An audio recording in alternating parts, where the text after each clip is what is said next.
Isang pinagpalang araw sa inyong lahat. Tayo po'y magninilay sa salita ng Diyos, ang pinagmumulan ng awa at tawa ng ating buhay, ang salitawa.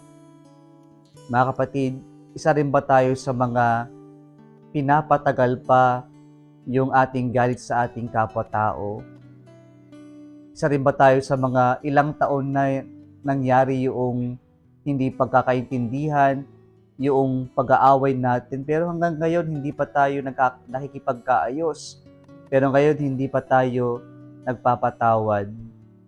Mga kapatid, lahat tayo ay may ugnayan. Lahat tayo ay nilikha ng Diyos para makipagrelasyon. Ang Diyos natin is a God of relationship.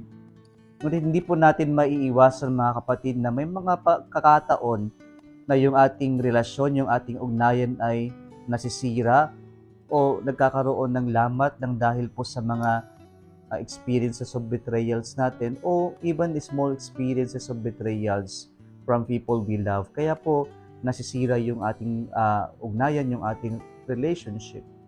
Pero hahayaan na lang ba natin na tumagal yung hindi natin pakikipagkaayos? Hayaan ba natin na tayo na lamang po ay may daladalang sama ng loob sa ating kapwa-tao? Mahirap po ang maglakbay na may daladalang mabigat sa buhay natin. Mahirap pong maglakbay na masama yung kalooban natin. Mahirap pong maglakbay na hindi tayo nakikipagkaayos sa ating kapwa, o yung alam natin na may mga taong galit sa atin o may mga taong kinagagalitan natin.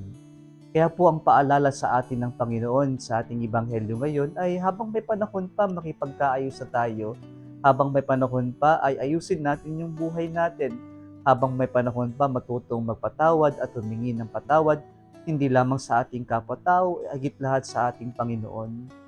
Kaya po pinapaalala sa atin, huwag na nating i-delay, huwag nating pahintulutan na mawala tayo sa mundong ito na hindi nakikipagkaayos.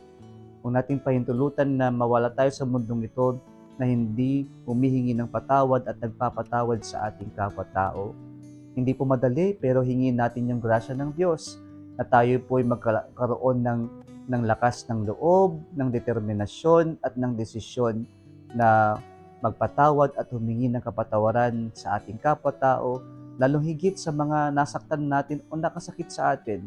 At huwag din natin kakaligtaan na humingi ng kapatawaran sa Diyos na lumikha sa ating lahat.